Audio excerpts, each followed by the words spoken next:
Oh,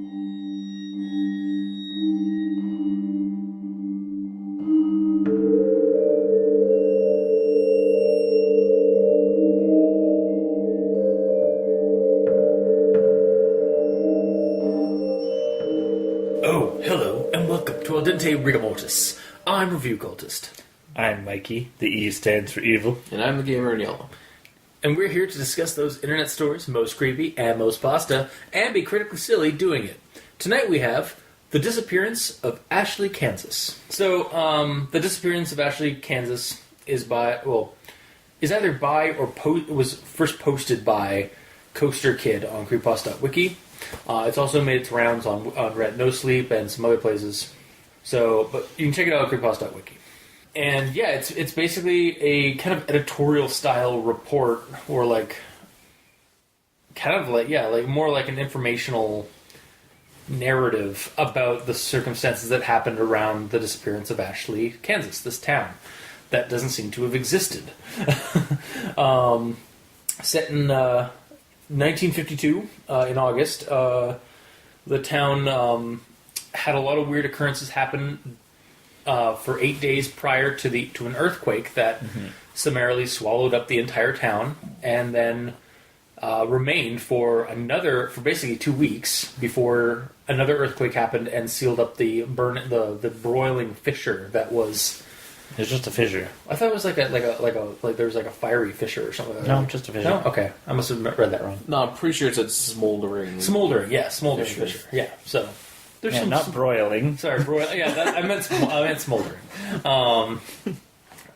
But yeah, so then the fissure closed, and that's the end of Ashley, Kansas. However, during the events of happening, police couldn't get into the town. They tried to drive out to it, but the single road that leads to it would just lead back to the town they were in Hayes, Kansas. The police station was getting besieged by phone calls from the people of Ashley, and then including two excerpt ones. One where there's just this fire in the horizon and it's getting closer, and then the last one, the most significant one, or the one before everything went dark, was of this mom whose son, who had died a year previous, had come back, all burned and scarred, and was looking for her. And she's hiding in the closet. Yeah, she's hiding in the closet because the family next door, who had let some of these dead people who've come back in their house immediately, they heard horrible screaming, and then the house burned down and collapsed. So she's basically hiding out, and then the kid through the transcripts of the dispatch 911 operator. We heard the child come into the house and then basically find her, and then just horrible screaming, and then it cuts out. Yes, and that's basically the story. It's recalling the events that happened to this town that existed and then didn't exist, and all the weird shit that happened around it. So go check it out at Creepypasta.wiki. It was past of the month, I think, 2 years ago or a year ago. So, and yeah, I actually don't have any grammar Nazis. So, do you guys want to do grammar Nazis if you have them right now? Do you actually have any? I don't. Oh, jeez. Well, I'll come in here and save the day. I have none. Nice. All right, so let's go into our actual thoughts. Groovy. So I'm going to start with the quote again, as I usually do. On the evening of August 8th, 1952, at 7:13 p.m., a resident by the name of Gabriel Jonathan reported a strange sight in the sky above Ashley.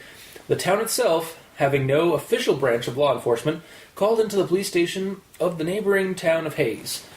Gabriel reported what appeared to be a small black opening in the sky. So my first note is strange dark shapes in the sky above town. Hold on to that for a second.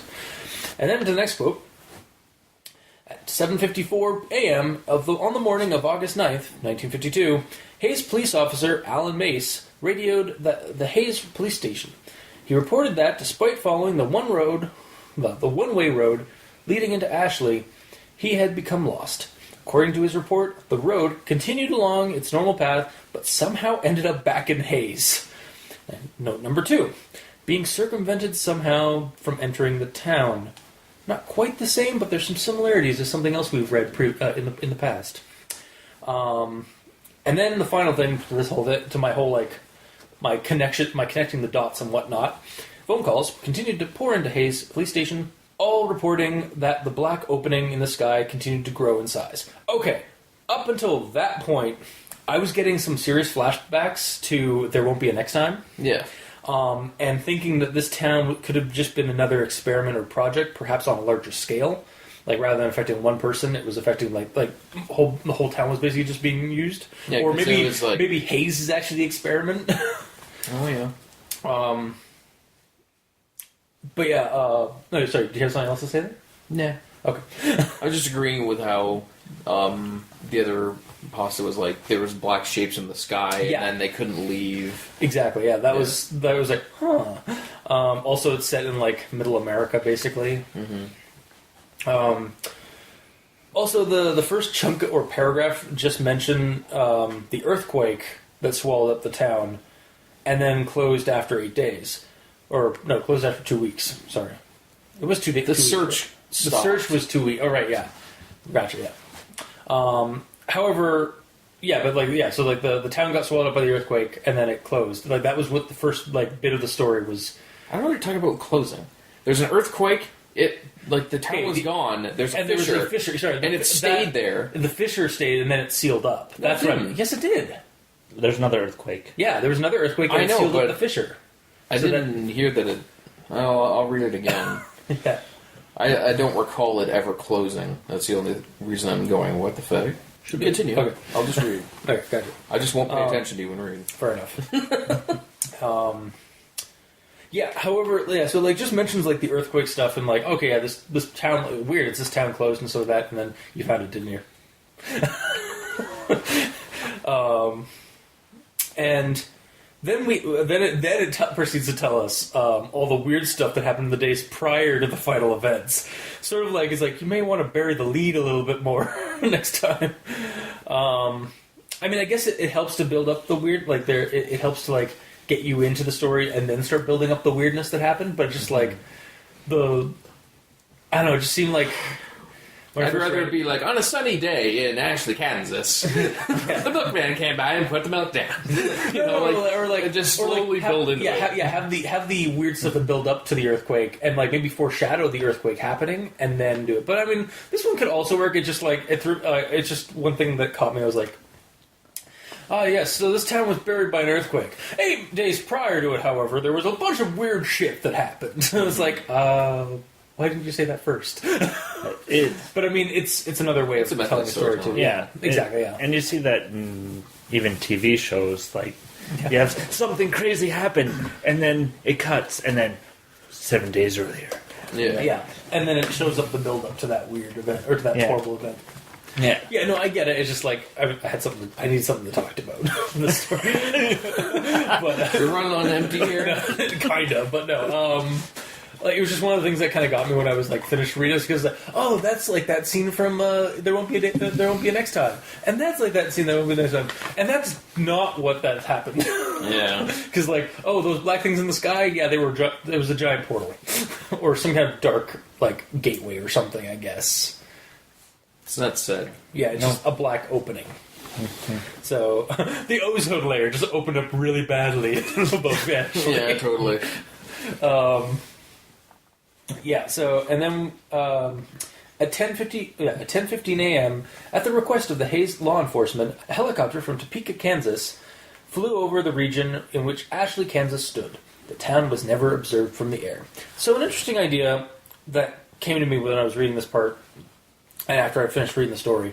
It doesn't really work, but I think it would be cool if they'd gone this way at this point. What if the town of Ashley was just a belief construct and of a small town in the midst of these other small towns, and it never actually truly existed? Because nobody ever actually sees the town physically. They only hear about it, or they only recall it, but they never actually see it. So and we only get reports of it. So, and then what if the phone calls are just from the imaginary specters of this belief construct? And they're facing the destruction at the hands of reality because reality is pushing back on them. And that's why the helicopter and the road police can't find the place at all. It's just because it doesn't actually exist. It's just... It doesn't explain how the cop can drive. Yeah, drive one direction. Straight line and hence go back. Why I said I did hence why I said it doesn't really work. I was proposing an idea for it. And then with the whole helicopter thing, I'm just gonna chime in because it's part of my notes as well. They don't. The way that it's said, it's like they don't straight up mention what the helicopter actually sees. Yeah, like you think did they is it like the road cruise where they just suddenly went back to the town where they come somehow? Or did they pass over? It's like all I see is trees and or is there just a clearing where there's nothing? Exactly. Is there just a black dome over it? Or is there a fissure or something? Yeah, I'm kind of made before the fissure. Oh, okay, sorry. I'm kind of made to assume that it's literally they aren't seeing it. It's literally just it doesn't exist. It's phased out of reality somehow. And well, that's what I'm saying. But is it not there? As in, there's a huge clearing where the town was, or is it all trees? Yeah, exactly. It's the same thing with the cop car. There's a field essentially, and the helicopter goes into it, and then starts going away, so it doesn't get the chance to get close enough to see it. It's as soon as it passes through it, it just suddenly goes going back the other way. It's I don't see anything. Mm-hmm. There's just a portal.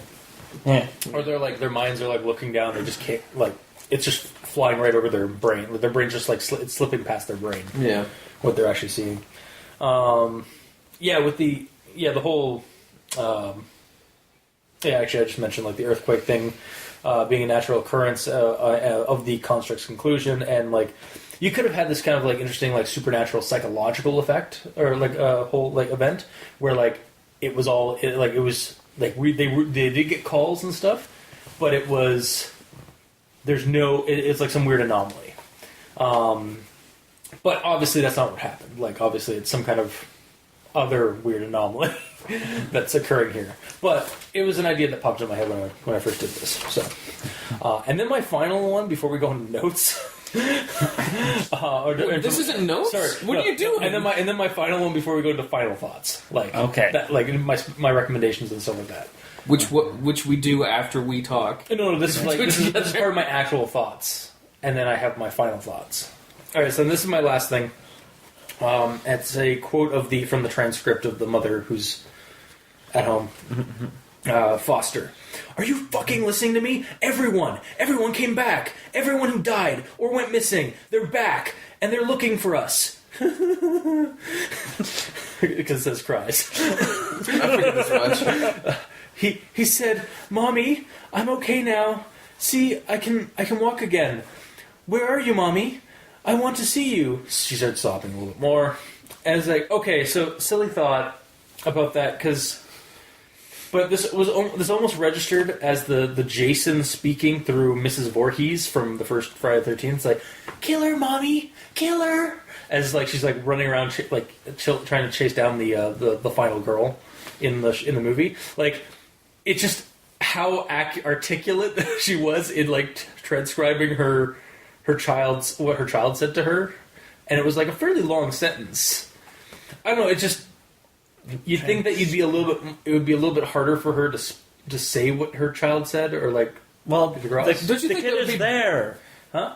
The kid is there saying that's her saying. She's he said. This is previously when this is wandering outside looking for her. This is when she's telling the officer. Okay. If you see a child of yours who died come back to life, burnt, walking down the street, would you not have every single word they're saying burned in your head because of how fucked up that is? Okay, that's a good point. I don't know. It seemed there'd be a lot. Also, maybe I'm also just expecting a lot more in quote sobbing and It might just be the fact that when you read that as not her saying it, as the kid saying it. Yeah. So you kind of immediately assumed that she put on a kid voice to do it instead of just saying what he said. Which, holy crap, that's you. Yeah. Again, it's kill her, Mommy, kill her. Yeah. Yeah. Oh no, I lied. There was actually one other thing I had to do. Lying bastard. The following morning at 6:55 a.m., the law enforcement officials of Hayes Police Department arrived at the location of Ashley, Kansas, A smoldering, burning fissure in the earth was all that remained. So my best theory is that the town was dimensionally isolated or shifted into some border dimension of hell or Carcosa, because it's always Carcosa. Mm-hmm. You have to tell me if it's Carcosa. Before being consumed entirely by either the hell dimension or the entity that is Carcosa. So, yeah, that's my thoughts, is that, like, this was basically a weird town, or like a weird anomaly where a town got eaten up by something else, by some dimensional thing. That's not a theory. That's what happened. No, yeah, that's what I did. Yeah, that's basically what I got out of the story, is that, and that it was done like a conspiratorial narrative, like that you'd see on like a blog or something. Yeah. My point with that last quote is the fact that they waited until tomorrow to go check the place out after all that shit happened. Well, okay. Like, I mean, at the police where it's like, so you're gonna go out there? You go out there. I don't want to go out there. Did you hear that? I was fucking terrified. It was 9:46 when that call came in with the mother, and like, we'll do it in the morning.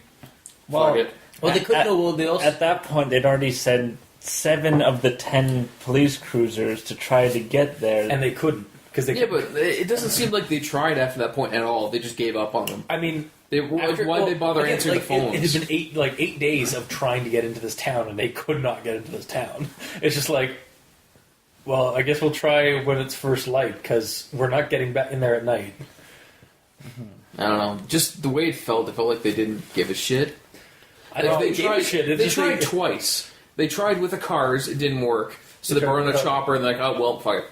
We'll just answer these calls. What else are they supposed to do? Like, what are they supposed to do? Like, they can't get into the town. It physically isn't there. And every time they try to get in, they end up back in their own town. That's for the writer to come up with ideas for, not for me. No, that makes, like, to me that makes sense. Like, that they were going to wait till daylight, because, like, they'd spent 8 days. Or, like, maybe not exactly 8 days, but they'd spent within 8 days trying to get into this town to help these people after all these calls keep coming in. Yeah, but my point is, it doesn't feel like they spent 8 days trying to get in. It felt like they spent 1 day and just said, fuck it. All right. Fair enough. That's what I'm saying. That's what it came across to me, because they didn't do anything else. Yeah. I don't know. For all they know, it could have been because they're using vehicles, and it's repelling metal. But if you walked, it would have been fine. Yeah, I guess you could have gone out of that. Or they could have called the SNTF and be like, what the fuck is this? And they... Okay, well, that's... yeah, sure. Let's call this... There's options. Yeah. All right. But yeah, I guess... Yeah, that's my notes, so... Anything else you guys got?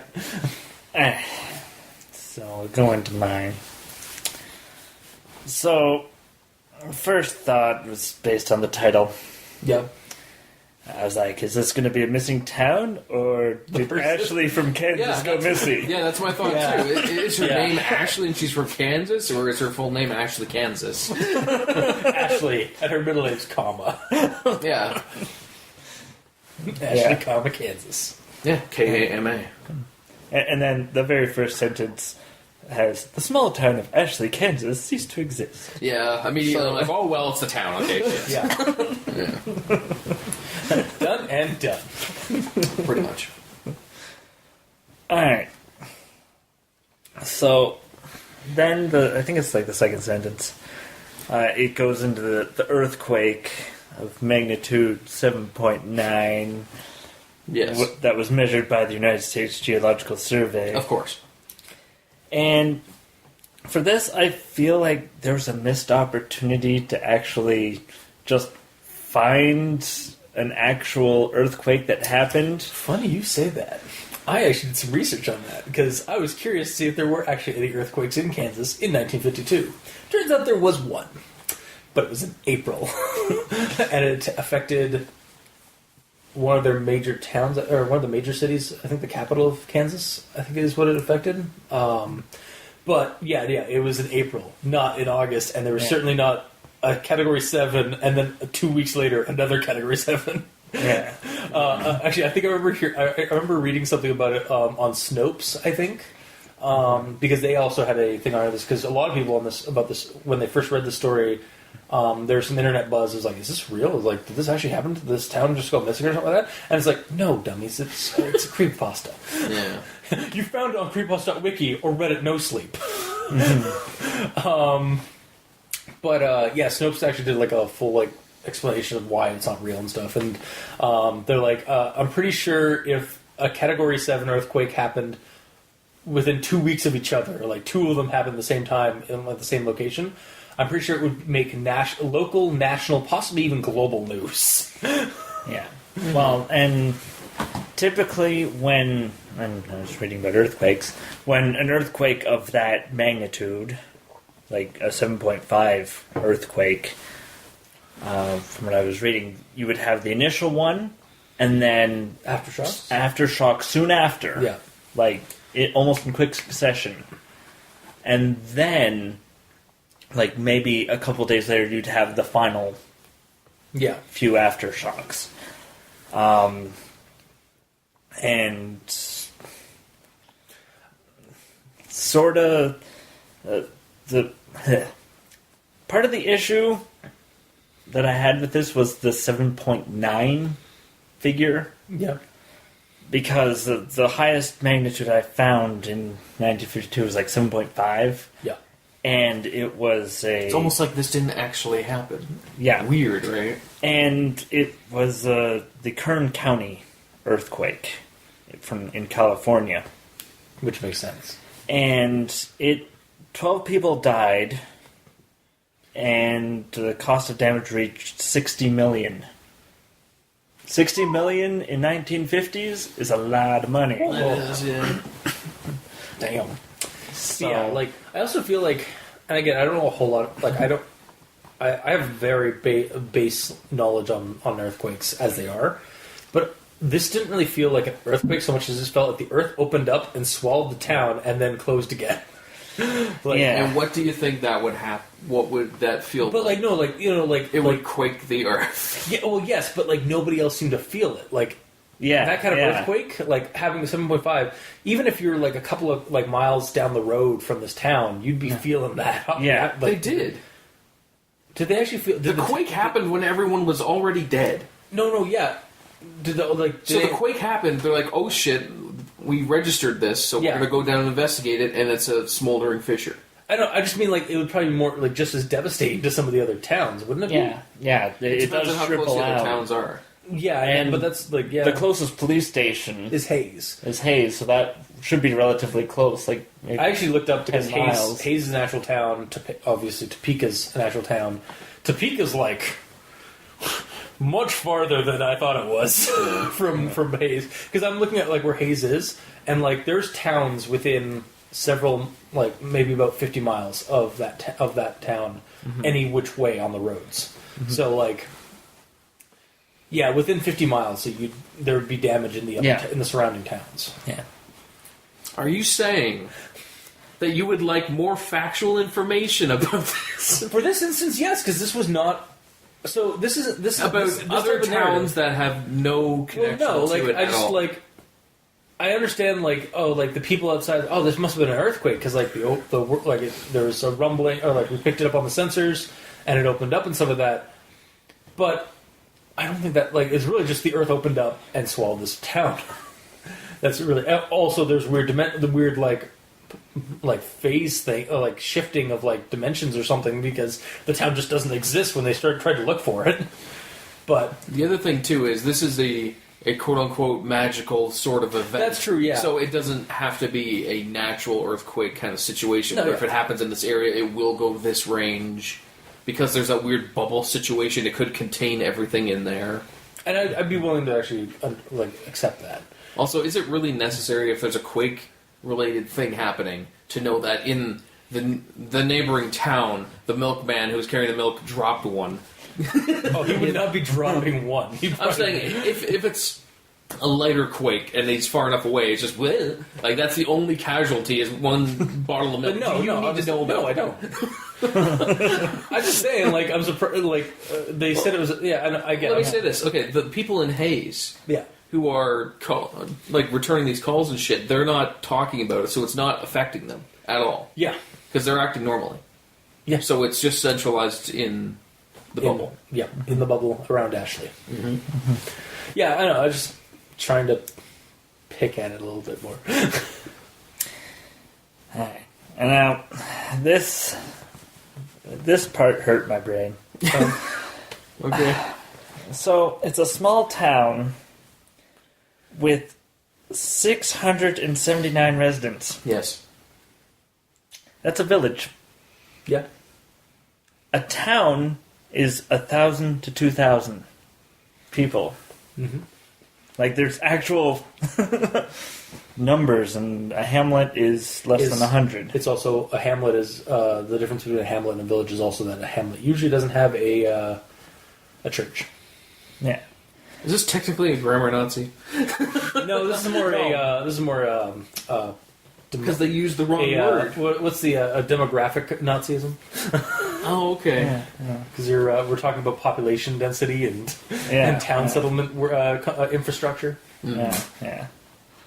We're being critically silly, okay? There's that. Yeah, it was just it's not a town. It really didn't bother me. No, it didn't bother me either. I just like I said, like you completely ruined it for him. Yeah, I just I don't care. Yeah. All right, so this next part I did some math. Uh-oh. So this fissure, yes, all right, is roughly 1,000 yards by 500 yards. Right? That's what it says? Mm-hmm.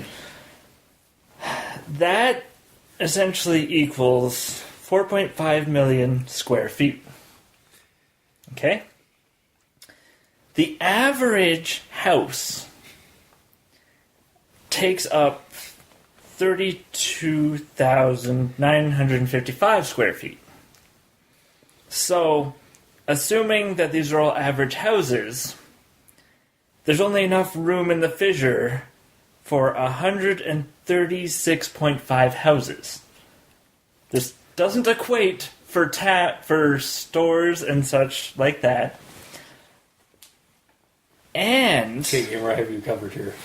What? I have you covered. Okay. With this many houses, the average amount of people per home is 4.9.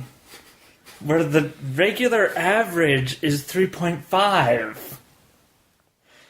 So there's too many people and too many houses crammed in.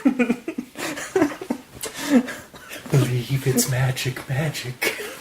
Yeah. And also the fact that this is a farming community, so the houses are more spaced out than in a town scenario. See, what you're missing is that the fissure was actually a dimensional gateway, so it was really just like pulling things in like a black hole.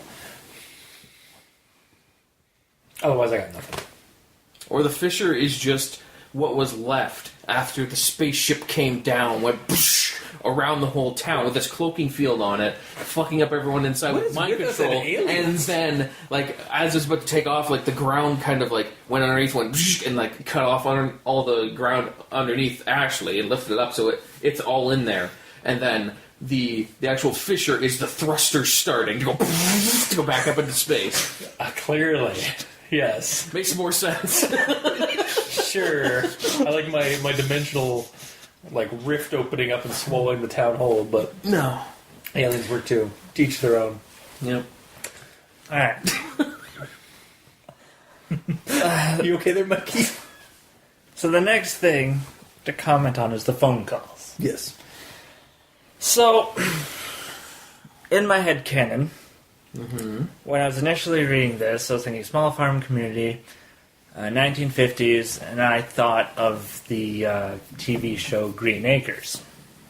I've never heard of that. Well, it's a TV show set in a small farming community. In the 50s? Well, it was created in the 70s, in the 60s and 70s.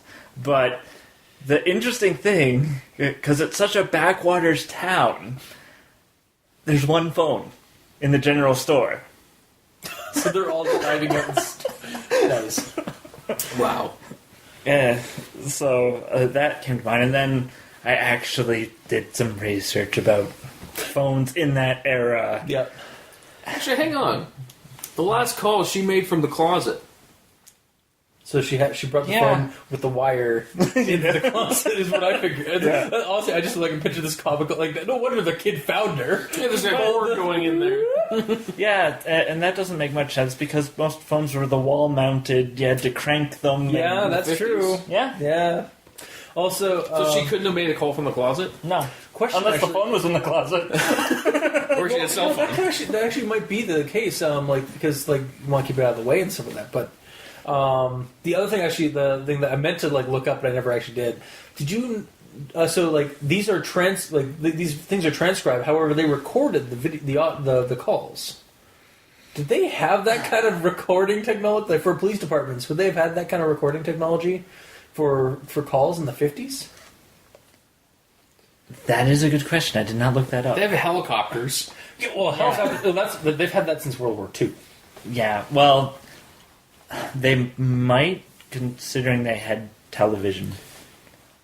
Do they have television? Oh, that's true. Yeah, no, they do. Yeah. Yeah. Right, yeah. I would assume they would, Yeah, honestly. right. Because and the worst thing is oh yeah, they totally had TVs in the 50s. The Back to the Future told me so. Yeah.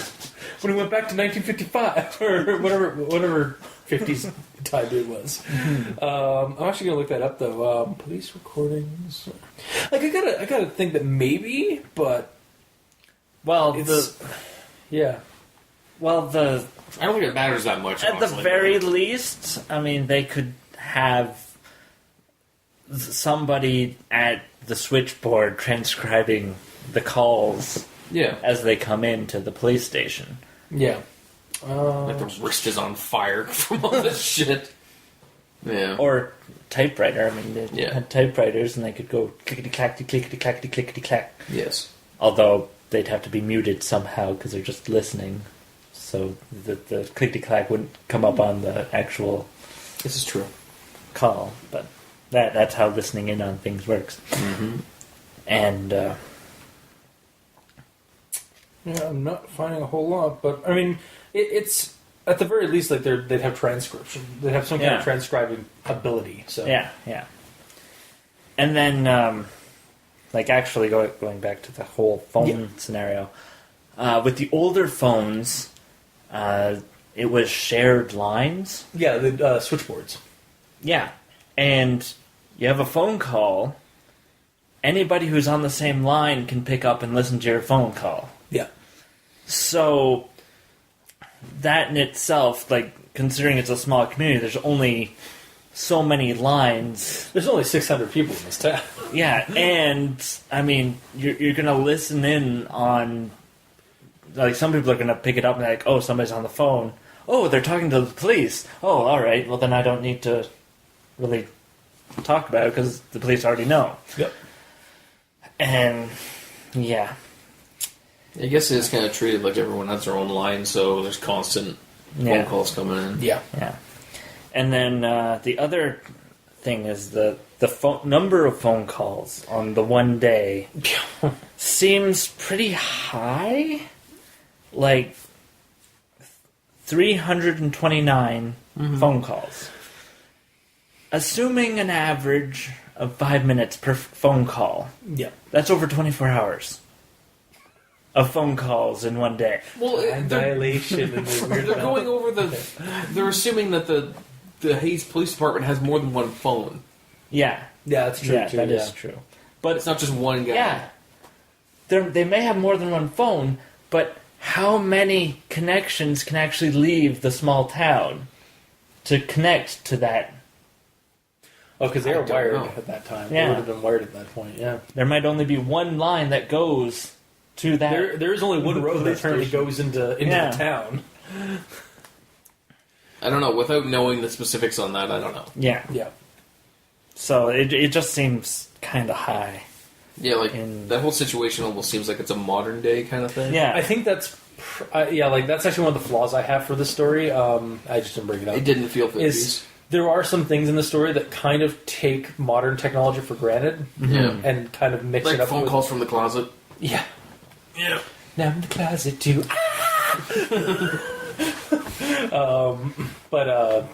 Yeah, like the honestly, like I pictured a cell phone. I mean, I shouldn't have, but I pictured. A cell Yeah, I phone. did too. Or like, as soon as I got to the part where like they were recording the call and like here's a transcription of the recording, I was like, You're could they you're record thinking in the like 50s? yeah, an actual recording. Yeah. Stuff like that. Yeah, it's just a little more like it's not like the base story of this isn't bad. It's just some of the details need to be need to either be fleshed out a little bit more or need to be like tweaked so they fit more the time period they were. Well, also we might be wrong with some of these details. That is also true, yeah. Because Like, we don't know their transcribing abilities in the 50s. yeah, but we know they do was, have some. When did what was the medium for recording on audio back then? Cassettes, probably. It's or probably before large cassettes. tapes. Oh yeah, or large tapes. Yeah. Is that like 8-track kind of No, situation? we're talking What was really large, like large- it's a box. yeah, large cellular tape. with like the actual reels moving. Yeah, yeah, Yeah, so I'm sure they could record on that. yeah. Also depends on the size of the town and stuff like that. Because I don't believe a small town branch of a police station would have the same stuff as like a larger town or like a large. No, like, but they'd have all the basic shit. You need to record Yeah. the call so you have factual evidence that this is that's what true. said. Yeah, but it's a question of how far had the technology moved. Yeah. Because we're going from village to small town to metropolis, and like, does the small town have the stuff that the metropolis has? No. Not But do they everything. have the recording ability? And maybe, Maybe. It definitely, maybe. it really comes down to the government Yeah. at the time and the funding provided to the police department. That's true. So Yeah, I'm not caught up on American history in the 50s, so yeah, I don't even know what the president was at that point, or who the president was at that point. Yeah, what? I'm assuming he was a human. Well, yeah, obviously. No, he might have been a reptoid Oh, yeah, that's true, yeah. or a crab person. Yeah, Because this is again like this might be all linked to There Won't Be a Next Time, where they were crab people in disguise. Also, I appreciate that you've made 2 South Park references to You're welcome. this recording so far. all right, yeah. So those were the flaws that I sort of pointed out. Just they hit me hard. It's like, why? Town density, blah. I can't believe I didn't catch the... Like, you and me both called this. We were both like, yeah, she's on a cell phone in the 50s. And Like again, I thought of it and I was like, oh no, duh, she's in the 50s. She would have had a corded phone, and it just no wonder her kid found her. The cord was like Yeah. he just followed the cord. Yeah, and then so that's it for you then, Michael. Yeah. The other thoughts I have are in regards to like what actually happened, and I'm sort of thinking there's 2 forces at play here. Okay. The first is the demonic or evil force, which is the black spot in the sky that grows. Yeah. The second part is the SNTF containment field. yes, that's true. The dead were rising, completely different anomaly, and the SNTF was the black hole spot that was like literally trying to stop it from spreading. Yeah, and containing it by stopping other people from getting into it. It's just protocol. Yeah, I'm down with that. We really need to run those games. I mean, I'm down. Down to clown. Yeah. That could be your character. You're gonna be like a horrible like creepypasta clown creature. Down the clown. I'd have to be like super depressed all the time. Yeah. All right, so onwards to Gamer in Yellow. Okay, so the first note I made is in the first couple of paragraphs when I was talking about the quakes and everything before everything happened. Yeah. So the first quake happened on the 17th. Then 12 days later, the search was called off. Then there was one more day that happened, and then the second quake happens, which closes the fissure. Yeah. So at this point, they don't say anything. They just say that these quakes happened, and that's about it. And so the note I put is, I think that with the disappearance of 679 people in an entire town, the smoldering fissure would have been under constant surveillance by people trying to figure out what it is and what happened. This is previously to me reading everything about it. Yeah. Mm-hmm. So at that point, like right from the get-go, I was kind of weirded out because I'm like, why didn't they just kind of... There's this massive like, did they ever actually... quake. Like, that's actually one thing I will say, like, in favor for you, for, like, maybe a little bit more information. It's like, nobody tried to, like, investigate or explore, or, like, check out this fissure. No. Like, it's smoldering. There's, like, you'd probably get a good view of, like, whatever's inside of it. And if it's wreckage, then maybe you should go down and see if there's any survivors down in the fissure. I think it might have said that, like, you couldn't see the bottom. Oh. I think. I don't recall, but yeah, I just found it weird that, like, it felt like one cop drove up in a cop car. It's like, oh shit, giant fissure. Where'd the town go? Okay, bye. And then no one goes back. Yeah. And then the second fissure happens, so they go back and it's closed. Okay, bye. It's like that's the. You know why? It's because Hayes across the way from Ashley is literally South Park, so they have Officer Bar Brady as their entire police force. That's why it's just one fucking guy going to check it out. Yeah, clearly. And he's just got different models of police cars. So you got 10 models, and he's trying different ones. That's true. He says that they have 10 police cars, and they sent out 7. That means he got in a car, drove it out. No, that didn't work. I'll try this one. No, that didn't work. See, I would have rathered that because he's trying more. And then the other 3 were in the garage getting fixed. Yeah, exactly, yeah. See, something that just came up actually with the fissure. It's just like, there actually was no second earthquake. Somebody just threw a grenade into that emergence hole. It's like, and just the clothes sealed it up. It's like, well, the locust got that town. Just cover up this all right now and just throw that grenade in there. Clothes are all up. Several thousand grenades. What we didn't hear in the transcribes was like in the background, it's like, grind. Yeah, totally. As the locusts were actually attacking the town. And, like, it actually wasn't her child, it was actually just a wretch. Because like they kind of looked like creepy children, like burned children. Oh, yeah. And she's just insane at that point because all the fucked up shit in the town. Exactly. That's the locust's new super weapon. It's just like something that they deploy on the town and it just spreads mass insanity. And then they open up a hole in the ground and just start coming out. Yeah. Totally. And then the SNTF has to come in and exactly. clear the air. Yeah. The SNTF was the one that threw the grenade down. Yeah, well, do what you gotta do, you know. So stupid. Yep. Alright, then, my next note is, they're talking about, like, the dude calls about the black opening the sky, then within 15 minutes, the police station is overwhelmed with dozens of phone calls reporting all sorts of the same shit. And then they wait until tomorrow to check it out.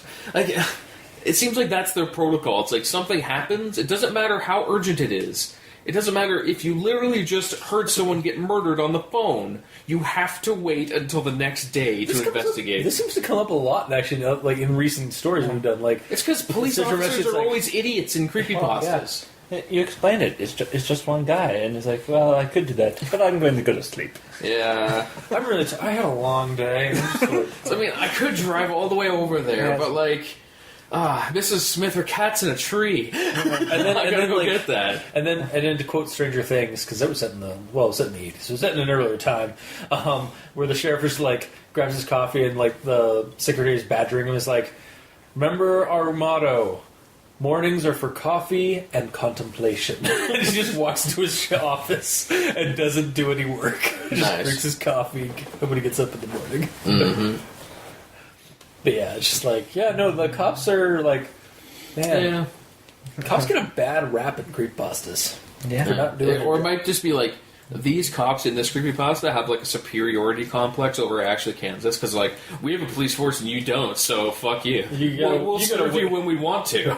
You gotta wait there, Ashley. We got some stuff in Hayes we gotta deal with, like this jaywalker. Exactly. Or like, is it just the one guy who's been answering the phone call all day? Yeah. Because of all the phone calls coming in, it's like, another one. Puts down, ring. Hello. That's true. He can't go to investigate because he has to answer the calls because he's the only fucking guy there. Hayes Police Department. Alright. As silly as it is, I'm totally down with that. But then, after that, we get introduced to one of the few characters in this game, Alan Mace, which is the first police officer that goes down there. Yeah. First off, that's a pretty badass name. Mm-hmm. Would you think that, like, I imagine that this guy would use spray mace, probably. Yeah. And instead of having a baton... He has a mace. He has a mace. Yeah. Which would possibly make him a time traveler. Would he go to the Dark Ages? To get the mace, if he has the time traveling capability, yes, because he would also potentially have to go around 10 years into the future to get actual pepper spray, to get mace, because it's not invented. Yeah. So clearly, he's either a time traveling cop with the ability to at least go back through time, because potentially he might be the creator of Mace, because his last name is Mace. Because I looked it up, the actual creator of Mace, his name is Alan as well. It's not Alan Mace, but it's Alan. What a revelation! What a revelation! Or he's just a guy named Alan Mace with a cool name, and he couldn't find the town. But he does have Mace and Mace. Sure. Because he doesn't necessarily have to go back into medieval times to get the mace. Because, like, we could go to a store right now and buy a mace. It's not like old school actual mace, but it's a mace. Yeah. Also, isn't a police baton just a modern day mace? I mean, my God. I mean, it's a stick. That's Yeah, it's painful. more of a club. It's more of a sap, yeah. What a revelation. That's not right. Anyway, continue. Yeah, but apparently the creator of Mace, I looked this up, obviously. He made it for one of two reasons, because I got this information for two different websites. One saying he made it because him and his wife were harassed on the street, so he's like, I need a personal defense weapon, which is what it's for. And the other one was saying that him and his wife had a pet alligator in the basement, and they used it to, like, tell it to fuck off, essentially. So, well, A, that's probably unlikely, although weirder things have happened. But B, that's animal abuse. Also, the one with the pet alligator in the basement, I found that on SmithsonianMagazine.com. God damn it. So, I don't know. It might be factual. Scratch history and it bleeds weird. Yeah. But I feel like we're getting a little bit far from the story. Oh, right, yeah. What story again? Oh, yeah. There was this fissure that wasn't big enough for a town. No. Alright, so, next quote. At 12:43 p.m. on the afternoon of August 11th, 52, Mrs. Phoebe Danielinski called and reported that Erica was attempting to go outside into the dark to quote-unquote join them. Over the course of the next 12 hours, they reported 329 calls were placed to the police station, saying the same thing, blah, blah, blah, blah, blah. So, why did the police tell every single parent in the entire town to keep their kids on a short leash? Maybe literally. Because literally, just like walk them in the closet. Yeah, or just like to hold their hand, never let them out of your sight because there's something's fucked up and they can't explain it. Yep. It seems like whenever there's a call coming in, all the police do is go, yeah, yeah. Stay indoors. Sure. Yeah, just stay there. Okay, yeah. Like, they don't offer anything to actually help. I mean, that's what we're getting through this summary, and that's like, goddamn, I'm gonna feel like such a douchebag here for a second. We do need a little bit more information with regards to that. You don't say. Because, yeah, it is kind of just like, I mean, you can just assume that like they were like they do mention like how like generally that the police station was like in talks with getting these calls and stuff like that. So you can assume that they were giving them information about like emergency stuff, but it's not actually said. No. So you could, but a couple more sentences of like them like telling them like to do like as best they could, like tell them like telling them to stay indoors and like lock their homes and stuff like that. Keep your eyes on your kids at all times. Yeah, like that could have been added into. Do not put them to bed in their own bed. Keep them with you. Yeah, because some weird shit's happening. But we get nothing, and it's not like they're against giving us too much information.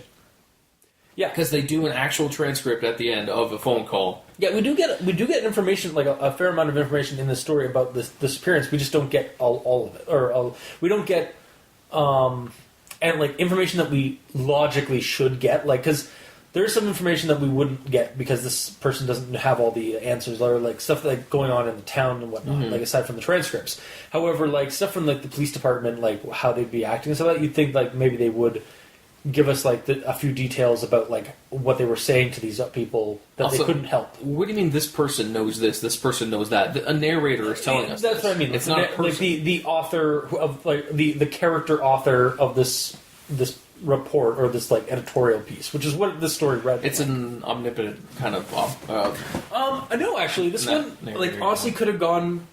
I could believe. I mean, I wouldn't believe the story, but I could believe the story being on like a what the fuck, why can't I say that word? Conspiracy blog, or like a news article. Like, this kind of read like a news article to me. Yeah.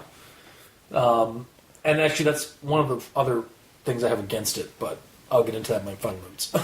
But yeah, you think like we'd have a little bit more information about like on the side that we do get, we can like the person could have referred back to, like the police department. Because like if they did, like it would make it more creepy in my eyes if they go through all these contingency plans to make sure that their kids are safe and shit still happens to them. Yeah, like if they still vanish. Yeah, like if it's a mother and a.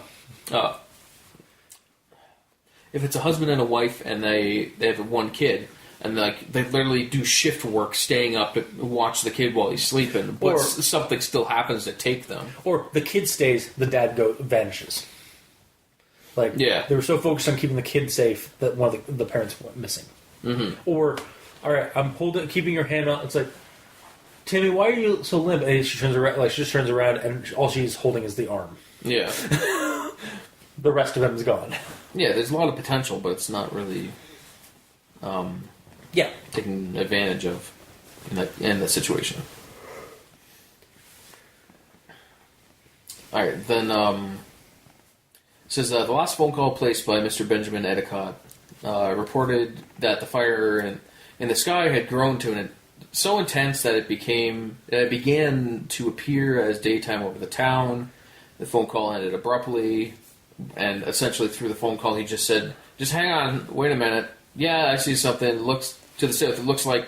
And that's the end of the phone call. Meanwhile, like, the description at the start says that there was a phone call by him, and he said these things, and then there's a transcript from the phone call, and he doesn't say those things. I think this is another, like, call that he did. Like, he entered. Like, I think those are two separate calls by the same guy.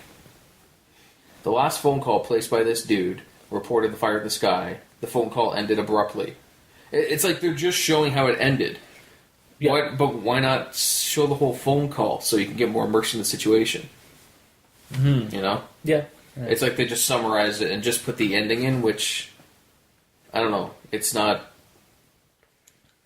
like a jump scare or anything. It's not like you need to have it for any reason. It's not scary. It's just, you already said that it ended abruptly.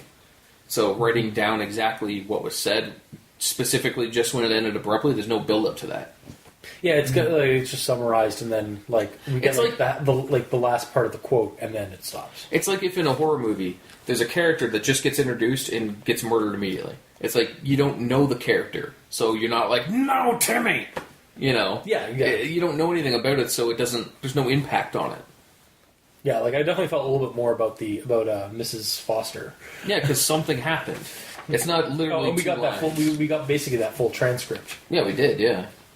Oh, and when I first read that description for that phone call, it said the last phone call placed by this dude reported. So I'm like, okay, this is the last phone call from Ashley. And then after that, there's another phone call. No, it's the last phone call we got from that from guy. Him. Yeah, it just wasn't worded. in a way that I immediately knew that. Although, okay, conversely, so like narratively speaking, like for like the story itself, like as a body of work, it could be priming it for the like so. That first section is like, it's something's coming through the fire or whatever. It looks like, and then da da da, and then we get the next one, and then we are explained that it's the people are coming back through the fire, like the dead are coming through the fire. So it kind of teases us with that first transcript, that first bit of dialogue, and then we get the revelation of what was coming through the fire, and it was the dead. Well, I'm not saying that part is unnecessary. I'm not saying take out all of that shit with Mr. Benjamin Edicott. I'm saying either put in the transcript or don't. Don't just put in a little bit. Yeah, like make it the full transcript. Yeah, I'm fine with that because this whole thing is very cut and dry. Yeah. You know, like very factual. Keep with it. It's kind of like the exact opposite of what we sometimes have on the show when it's just a transcript and no context. Mm-hmm. Like we've had that a couple of times on the show with usually with those weird like cursed or haunted chatbots, or like chat line dialogue things where it's where there's like the person doesn't put any like in between paragraphs between certain like bits of dialogue, so we have no context as to what's going on at that point. But this one's almost like the opposite of that, where like we're given too much of a summary of like the thing, and then we get like a little bit of the quote for context, but it's not enough. Mm-hmm. Mm-hmm. So I'll agree with you. This could have I would have liked the full transcript of what's his last name? Edicott. I keep wanting to say it like Mr. Edicott's last will and testament, last statement before he probably died. Definitely probably died. Yeah. Yeah. The very least ended up in hell. Or Carcosa. Pretty much. Or an alien space lab. One of those, yes. Yes. Yeah. Okay. Because for all we know, the black thing could have just been like a Covenant ship coming down. Right? Yeah. And then the fire is just them glassing the planet, glassing the town. Okay, so it's Halo. Now it's Halo. Well, you are the gamer in yellow. There you go. Turns out this was actually a lost episode of Halo. There you go. Set in real world. Yeah, this is first contact with the Covenant. Yeah, totally. But my last note is actually, I don't know if you want to call it actually a grammar Nazi or not, because the way by the time you read it at the end, they discover the smoldering burning fissure on the 16th. Yeah. But at the start of the story, they said they found it on the 17th. I specifically, I know. I wrote down, like, as I was going through this, because there's a lot of dates and shit, I was writing down a timeline, and the original quote says, the first quake happened on the 17th. Yes. And then the search was called off on the 29th, the second quake happened on the 30th. Oh, okay. And then at the end it says, wait, the following morning they arrived, and then the phone call from the mother was on the 15th. Which means they would have arrived on the 16th to the... But the earthquake happened on the 17th. Yep. No, it happened on the 16th. Okay, so the earthquake happened on the 16th. And... But they said the 7th... Wait, okay, so... Story-wise, as the story went through, by the end, it happened on the 16th. It's just at the start they said 17th for some reason. Unless I'm wrong. They said the 17th at the beginning? Yep. I will load it up right here. So the earthquake happened on the 17th. Sometime during the night of the 16th. Oh, okay. Yeah, okay. Well, sometime during the night of the 16th, on 52, the small town of Ashley ceased to exist. Okay. And then at 3 a.m. on August 17th, the earthquake was measured. Okay, and then they arrived on the 17th. The earthquake was measured on the 17th, so... Yeah, in the morning. Yeah. Early morning of the 17th. So, which is... But regardless... It's the night time of the 16th. And then, on the regardless, 16th, the following morning, they got there... At 6:55 a.m. the following morning, they got to the location of... They were finally able to arrive at the location of Ashley, Kansas, and a smoldering, burning fissure was in the earth was all that remained. Okay, that is... Continuity. possible continuity issue there. Yeah. I'm double checking the phone call. Following the entire transcript on the evening of the 15th. On the evening of the 15th, so that would have been the 16th morning. Like the morning that would be the 16th. They arrived at the fissure on the 16th. But then the earthquake happened on 16th on the night of the 16th. So therefore they would have arrived and found the fissure on the 17th. But so wait, they discovered it twice? They went there to look at this, and there was a fissure there. It's like, oh, that's fucked up, and then they left. And then an earthquake happened there, so they went back. But the earthquake is the cause of the fissure. I know. I'm a little confused. Okay, yeah, we have a continuity issue here. Yeah. Yep. Okay.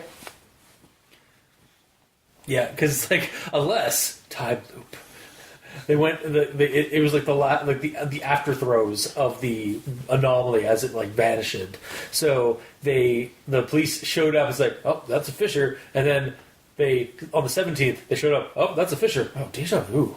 I mean, I don't see these that often. Yeah. All right. So yeah, no, there's a pretty bad little issue there. Yeah. They had it going good for most of it. They had a backlog of all the calls. Oh, we got to go over there and do stuff. Oh, there's a fissure. Next day, all right, we got a backlog. We got to go there and do stuff. Oh, yeah, fissure. And then they're able. Yeah, it's almost like they hiccuped a bit. Mm-hmm. There's a wrinkle in time. Yeah, and just the last thing I gotta say is it's just the way it was laid out at the start. It seemed like they had no idea that it happened. That everything was normal, and then all of a sudden there's an earthquake and it's gone. Yeah. Meanwhile, they have so much evidence. Yeah. And they know more. They know so much about what happened. Yeah. But it seemed like they had no idea because they were trying to. They were. I think again, it's a narrative. It's a writing thing where they're trying to prime you for the rest of the story by giving you like this little thing at the beginning. I felt like the beginning was just like, here's a fact, here's a fact, here's a fact, and now the rest of the story, and have what actually happened. Yeah. Yeah, but you could just not read the starting paragraphs. Probably not necessary. I mean, it's kind of like the only thing it tells you is that there's a second earthquake and it closes. Yeah, but I think what we could have gotten, or what maybe should have been added to make that more relevant is, because the way I got it was kind of like, this is what the public knows. This is what really happened. Or this is what happened that most people don't know about what happened to Ashley. Yeah. They maybe should have added, it's like, to the public, it was just an earthquake that happened and the town was swallowed up. But not much of the public realizes that 8 days prior, a bunch of weird shit happened. Yeah. And here it is. And I'd be down with that. Yeah. So is that all your thoughts? Yeah. All right. If you like what you're hearing, no. Just completely forgot. There are sections of the story that I found cool and creepy. And the premise itself, like, of a disappearing town and, like, the weird shit happening to this town is freaky. But it's less chilling than it could be. Mm-hmm. And I think that, to me, that's primarily because of the editorial format. Like, it feels like an article, again, like from a blog or from a newspaper clipping thing, or like somebody trying to expose the truth kind of thing. Mm-hmm. Wouldn't that make it immersive, though? Because then it's possible? Yes and no, and I'll get to why. It does give you a dark conspiratorial feeling of, like, oh, this shit could be real, or like, oh, like, what's real, what's not, oh, it's secrets. But the issue with this style of narrative, to me, half the time anyway, is that it comes off less human, comes off less personal, and as a reader, I feel I'm in an even safer space to experience the story than I normally am. Like, normally, again, like, I'm on a couch reading the story, or like with the glow of my laptop, and like I'm away from like any harm from the story can provide.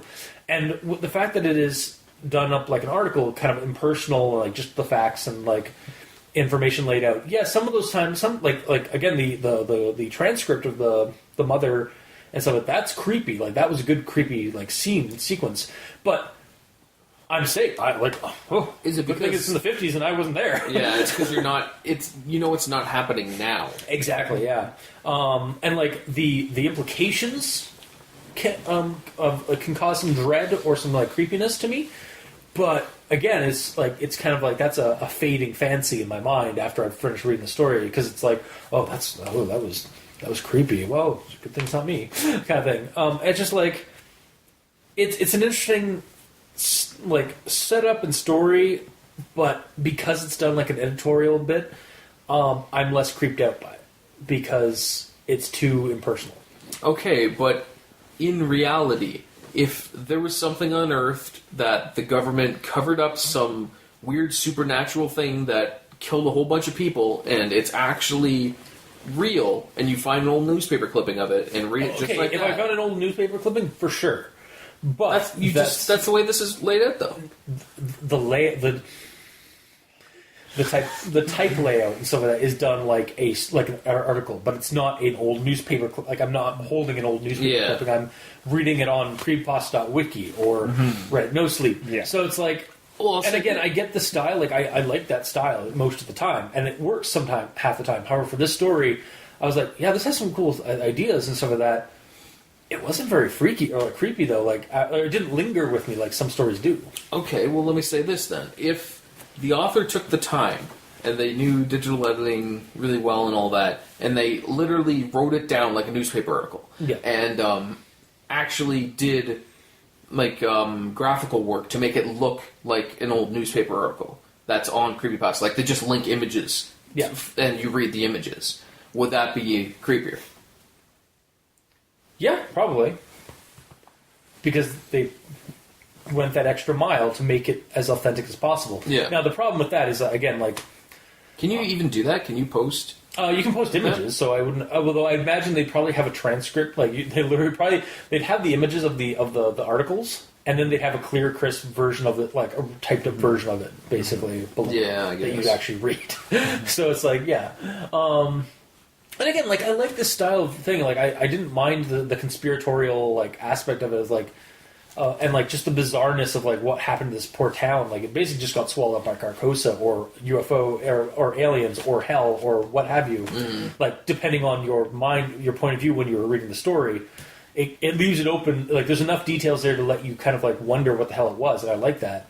But just thought of another option. You're not going to like it though.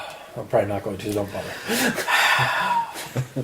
Okay, what if maybe this is not to bother? What? It's fine. What if all of this is literally just the a huge horrible nightmare for the police officer? That he's just sitting there answering all these calls in a certain kind of paralysis. Sleep paralysis, you say? I might be referring to sleep paralysis, yes. Contest, where are you going? Now come back. Yes.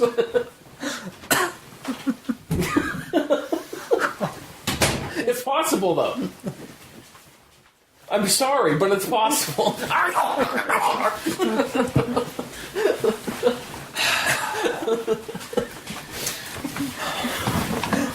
Welcome back.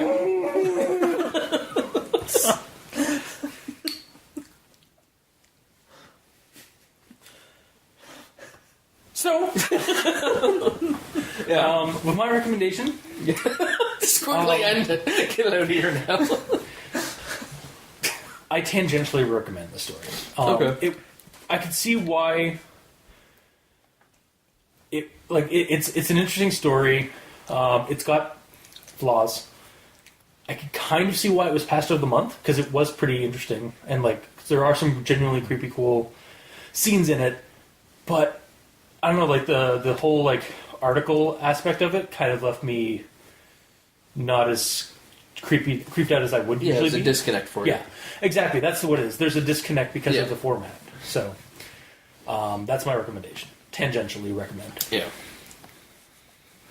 Mikey. Well, I'm only going to recommend it if you can shut off your brain. Because, I mean, god damn it, did that hurt. It didn't really hurt that much.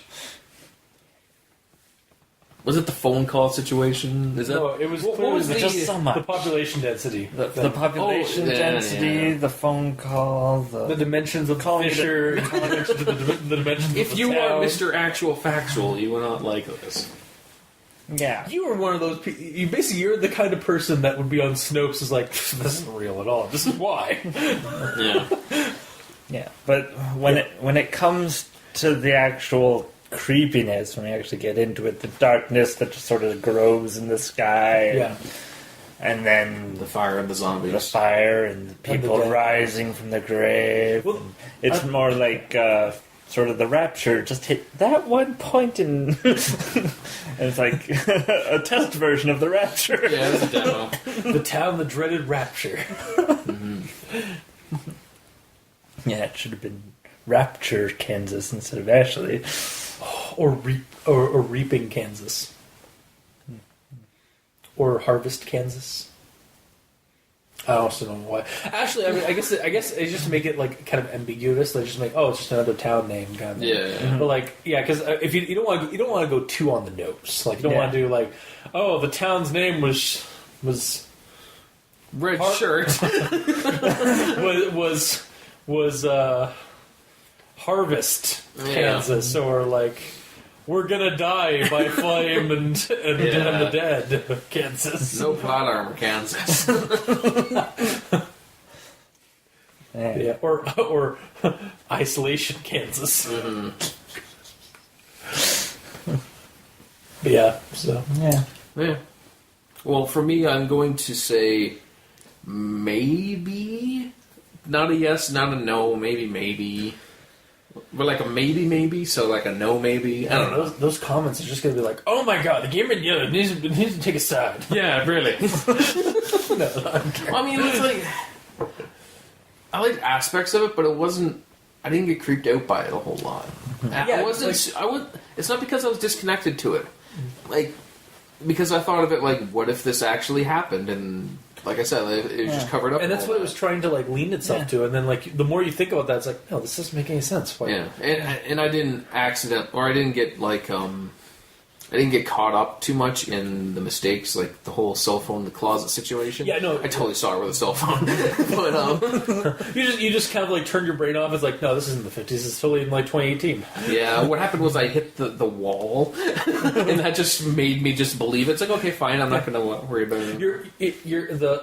All the weird shit just kind of slipped past your brain, like the helicopter pilot looking down at action. Exactly, yeah. So it was all right. I didn't hate reading it, but there's like with pretty much every other creepypasta, there's 100 other ways they could have made it to make it quote unquote better. But it's all up to the person. But I enjoyed it enough to read it, so it's okay. It's just there's a lot of room for improvement. Yeah. Or maybe Ashley, Kansas was from the future. And they had cell phones. Which is why they had to be obliterated off the face of the Okay, earth. so right before we end, so what do we have? What's the tally right now? We have an alien abduction of a mass abduction of like just take the entire town from the ground up. Basically, Yes. Yeah. We have phased into Carcosa and devoured by Carcosa. Yes. Phased into a pocket dimension of hell and devoured by hell itself. We have The Covenant showing up and glassing the Covenant place. showing up and just glassing it all. We have the undead were the flood. Yeah, It there was you the go. first flood outbreak. There you go. We have the dead or some kind of dead infestation, And the SNTF like covering it all up. Yep. We have sleep paralysis. Yes, we do. And we have the rapture, like Yes.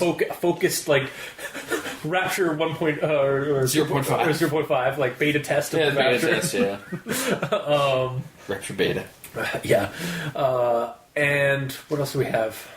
What else haven't we covered? What's the one we just got? The reason that you're doing this tally. The future town. Oh, and Future Town, yeah. Oh, and Belief Construct, like it was all like in. Oh yeah, they're not actually there. It's not, like the town itself never actually physically existed. It was all through like basically the radios and stuff, like the phone calls and stuff like that. And then just like some weird like mass hysteria, mass subliminal messaging of the other towns around it, like thinking the town existed because it's just another small town in the middle of nowhere. But no one needs to go there, so Yeah. Or they just believe it's there. Exactly, yeah. But because enough believe it's there, it's actually kind of there. And then the reason why it was being destroyed was because reality was reasserting. It's like, no, you don't exist. No. See, that's a lot of. that was 10 like You counted ideas. 10? I counted up 10 ideas there. So it's like it, and yeah, like again, like I'm not like angry at that because like it adds a lot of it gives you a lot of like bouncing creativity idea off. Yeah, for some reason, this time I'm not pissed off that I don't know I was why it's wondering why happening. I wasn't hearing that from you. I don't know, it just didn't bug me this time. I don't know why. Because this time I don't need to know, because I maybe it's because I didn't get invested in any characters or anything that happened to people, so... Although, rest in peace, Mrs. Foster and... Other guy. Other guy whose last name I can't remember. Yeah, well, they gave it a lot of names, but again, they all get such short shift that you don't learn anything about them. Yeah. I was more attached to Alan Mace and his invention of mace while wielding a mace. Alright, He likes dual wield. Are we good? Are we done? Yeah, Anything I else think to so. say? Yeah. Alright. Well, that was this week's episode. If you liked what you heard, if you didn't, leave us a comment in the comment section below where this gets posted, whether it be on Kiwi6, Facebook, YouTube, Tumblr. You can also send us messages at Twitter. Mikey's at the E stands for evil. I'm at Review Cultist. The Gamer in Yellow is on Xbox Live at The Gamer in Yellow, but without the W because Microsoft hates them. And you can also leave us emails. Go to eldenterigamortis@gmail.com. That's ALDENTERIGAMORTIS@gmail.com, where you can leave us suggestions for other creepypastas you'd like us to discuss on the show. Also, if you'd like to help support the show, you can go to iTunes, leave us a rating and review. Let us know how we're doing. Let us kind of bump up onto the listings there. And also, you can also support us by going to Patreon. Go to Al Dente Rigamortis on Patreon and choose the backer tier you'd like to support us at. We have tiers for extra episodes, special episodes, early access, behind-the-scenes content, whole kit and caboodle. So just go check it out. And for our patrons that are already supporting us, thank you immensely. You are helping keep the hosting bills at bay. And, what else do I have to say? Oh, right, yes. Also, if you'd like to check out the title cards for each episode, go to crazonstudios.tumblr.com or YouTube at Al Dente Rigamortis, and you can check out the video sections of each episode. So until next time, I have been your host, Review Cultist. I'm Mikey. The E stands for evil. And I'm the Gamer in Yellow. And this has been Al Dente Rigamortis. Sleep well.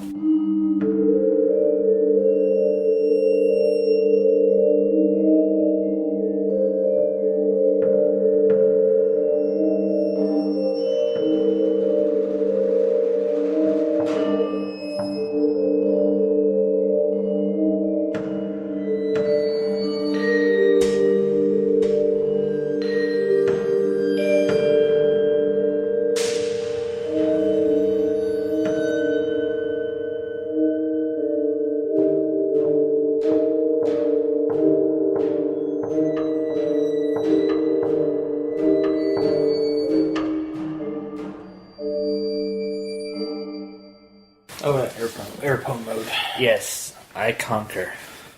It's amazing how the English language shifts based off pronunciation. Airplanes.